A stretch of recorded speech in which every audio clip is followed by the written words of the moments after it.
भाई अगला महीना सावन का चालू होने वाला है। तो बहन बेटी बड़ी खुशी मना रही हैं क्योंकि भाई सावन का महीना होने वाला है। तो भोले बाबा की भी तैयार करेंगी तैयारी, और भोले बाबा के व्रत भी करेंगी। और फिर उसके बाद शादीशुदाएँ वो अपनी मायके भी जाएंगी अपने भाई के राखी बांधने के लिए, और जो कुंवारी हैं वो भी राखी बांधेंगी अपने भाई के। और भाई झूला का टाइम तो वो यहाँ दिल्ली में रहा नहीं है, क्योंकि झूला की रिवाज तो दिल्ली में जा चुकी है और गाँवों में तो वही है झूला की रिवाज। तो भाई झूला किस किस ने बनवा ली है? झूला और पटली। पटली बोलते हैं लकड़ी की बनती है, वो बीच में तो उसमें कट लगा देते हैं तो उसमें रस्सी फंस जाती है, उसे बोलते हैं झूला और पटली।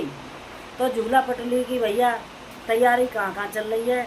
और भैया सावन के भजन मल्हार गाते हैं। तो सावन की मल्हार भैया मेरे को पुरानी अब भी यादें हैं। तो कोई अगर सुनना चाहे तो मैं ब्लॉग बना के नहीं डाल दूंगी, क्योंकि मेरे को पुरानी अब भी यादें हैं जो मल्हार गाते थे, सावन के भजन गाते थे, बहनें झूलती थी झूला, भाई जोटा कहते थे। तो गाँवों में तो अब भी है, और दिल्ली में आके तो भाई सब खत्म है। न त्योहारों की पता लगती है कब त्यौहार है, और न बेत्योहार ही पता लगती।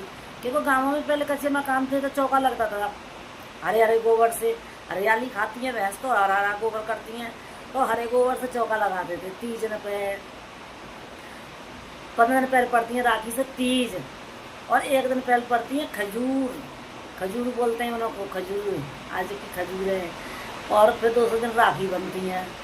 तो भाई खजूरों पे भी हरा हरा गोबर से चौका लगता था। और अगर तीज को भी पहले भाई बहन बेटी आती थी, भाई लेने जाते थे सावन चालू होने से पहले, क्या भाई बहनों को लिया में ससुराल थे तो सबकी बहन बेटी पहुंच जाती थी। तीजों से लग्गा लगता था भाई, सबकी बहन बेटी पहुंच जाती थी तो बहुत अच्छा लगता था। हमारे गांव में एक नहर है, तो माँ नहर पे जाते थे तीजों के दिन शाम के दिन। तो माँ भैया डांस करती थी, सारी लड़की गाने गाती थी, पूरे गाँव की लड़की एक जगह इकट्ठी होती थी, चाहे बड़ी बूढ़ी हो या कुंवारी हो या शादी भई हो नई नई की, तो सब वहीं जाती थी। नई नई साड़ी पहन के, सारे गहने पहन के नहीं वहाँ पर जाती थी। आजकल के टाइम में तो कोई गहने पहन के पहुँच गई ना तो भाई गला ही काट देंगे। योगी की सरकार है, पर हमारे गाँव में माई तो डर नहीं है, दिल्ली में तो भैया डर है।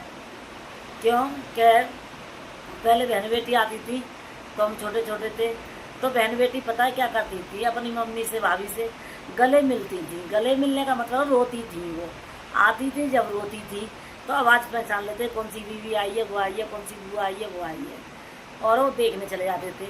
और मोहल्ला की चाची ताई सब आ जाती थी, आंगन भर जाता था कि वो आई है। और जाती थी जब वो रो के जाती थी, तो जब भी सब पहुँच जाती थी। और आजकल टाइम में लड़की आती हैं और चली जाती हैं, पता ही नहीं लगता कब आई और कब चली गई। तो उनको कोई विदा करने भी नहीं जाता है किसी को। हाँ बाहर बैठे देख लिया तो चले जाते हैं विदा करने, नहीं कोई नहीं जाता किसी को विदा करने, क्योंकि पता ही नहीं लगता। तो भाई मेरी कहानी सच्चे का झूठ है बताना है इसको कमेंट में।